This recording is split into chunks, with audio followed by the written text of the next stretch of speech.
Bienvenue dans le podcast de l'Office de tourisme du lac d'Annecy, l'escapade sonore annécienne qui vous donne rendez-vous avec les guides conférenciers de notre ville pour mieux connaître l'histoire de notre territoire et ses visites guidées. Les canaux animent la vieille ville d'Annecy en lui apportant une fraîcheur et une vie que les amateurs de pittoresque ne manquent pas d'apprécier. L'un des éléments qui a façonné la ville, la plus courte rivière de France, le Thiou, a permis de donner à cette ville un caractère manufacturier dès le Moyen-Âge.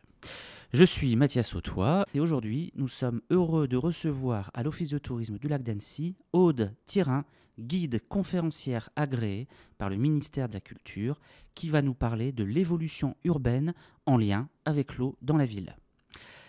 Bonjour Aude, merci donc d'être avec nous aujourd'hui. Est-ce qu'avant d'aborder donc cette thématique, tu peux brièvement te présenter ? Oui, bien sûr. Bonjour Mathias, bonjour à tous. Donc, je m'appelle Aude Thierin. Je suis guide conférencière pour la ville d'Annecy. J'habite ici depuis une petite dizaine d'années maintenant et j'ai à cœur de faire découvrir cette jolie ville que j'ai moi-même découverte. Et voilà, c'est vraiment un plaisir à chaque fois de recevoir les visiteurs ici. Par rapport donc à cette thématique aujourd'hui concernant le Thiou, est-ce que tu peux peut-être déjà aborder son histoire naturelle et puis son histoire industrielle ? Alors, en effet, cette rivière, donc on dit que c'est la plus courte rivière de France, 3 km 614. Effectivement, c'est assez court. Et pour la ville d'Annecy, elle est d'une importance capitale dans le sens où c'est grâce à elle, en quelque sorte, que la ville va naître. C'est-à-dire que c'est le déversoir principal du lac. Le lac d'Annecy est un lac naturel qui est né après la fonte des glaces il y a à peu près 18 000 ans.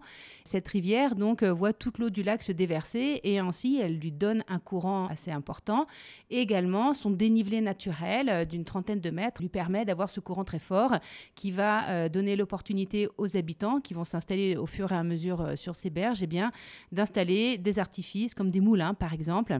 Et effectivement, dès le XIIe siècle, on a de la navigation, on a une vie économique qui se développe autour de cette rivière du Thiou. Ensuite, donc, la ville va se construire à partir du XIIIe siècle à cet endroit-là, ce qu'on appelle aujourd'hui la vieille ville, enceinte dans des remparts. Malgré tout, la vie sur le Thiou continue aussi à l'extérieur de cette vieille ville, sur le territoire de la ville actuelle de Crangevrier notamment. Le Thiou se jette dans le Fier, qui lui-même se jette dans le Rhône au niveau de Seyssel. Et en fait, cette courte rivière, donc tout au long de son parcours et dans son histoire également, a connu différentes périodes. Industrialisation, manufacture et puis plutôt état naturel, bien sûr, avant tout cela. Et donc là, par rapport à cette histoire finalement assez récente, son développement industriel, quel est son devenir ? Comment est-ce que la ville a su l'intégrer au nouveau mode de vie ? Aujourd'hui, effectivement, le Thiou, il y a eu toute une question en fait autour du devenir de cette rivière parce que, on le disait, elle a un passé avec des moulins, une activité liée au métal, activité liée au bois, beaucoup de scieries installées, papeterie également. C'est vraiment au 19e siècle qu'on va voir vraiment une grosse industrialisation. À partir de 1814, on a à la sortie de la ville d'Annecy la manufacture de coton qui s'installe, qui emploie plus de 1000 personnes, donc hommes, femmes et enfants compris. Donc c'est vraiment une entreprise essentielle pour l'économie locale. Ensuite, on a également les forges qui s'installent, donc justement cette confluence entre le Fier et le Thiou. Les forges depuis le début également du 19e siècle, qui ont fermé leurs portes il y a seulement quelques années. Donc ce sont des activités industrielles très importantes qui emploient énormément de personnes. On a aussi la filature de coton qui s'installe au niveau de Cran et justement, c'est à cet endroit-là que l'on va décider de créer ce projet de réaménagement une fois que les industries ont fermé, notamment la filature de coton qui ferme ses portes dans les années 1960, eh bien, on va décider de se réapproprier cet espace, de conserver des témoins de ce passé industriel. On a encore une cheminée en briques, on a installé une roue de moulin également pour le passé plus ancien. C'est aussi sur un territoire où on avait les papeteries qui vont aussi fonctionner pendant à peu près 150 ans. Donc, ces vestiges existent aujourd'hui et donc sont mis en valeur grâce à ce réaménagement avec notamment ce qu'on appelle le cercle de l'eau où on a encore une mini-centrale hydroélectrique qui fonctionne aujourd'hui. Et voilà, ça permet aujourd'hui aux habitants et aux visiteurs de se balader, de profiter d'un côté nature, tout en appréciant également ces témoins de notre histoire industrielle passée.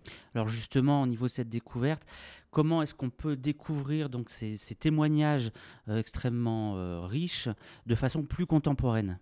Alors aujourd'hui, effectivement, la ville d'Annecy, avec l'Office du tourisme du lac d'Annecy, ont mis en place un circuit qui s'appelle le Via Annecy, qui est donc une application à télécharger sur son téléphone portable et qui permet de découvrir ce TIOU en 2 phases, c'est-à-dire qu'on a une phase plutôt citadine, donc dans la ville, vieille ville d'Annecy au fil du TIOU, et puis un deuxième circuit qui complète très bien, évidemment, où on parle plutôt de l'industrialisation du TIOU au fil de son histoire, au fil des siècles.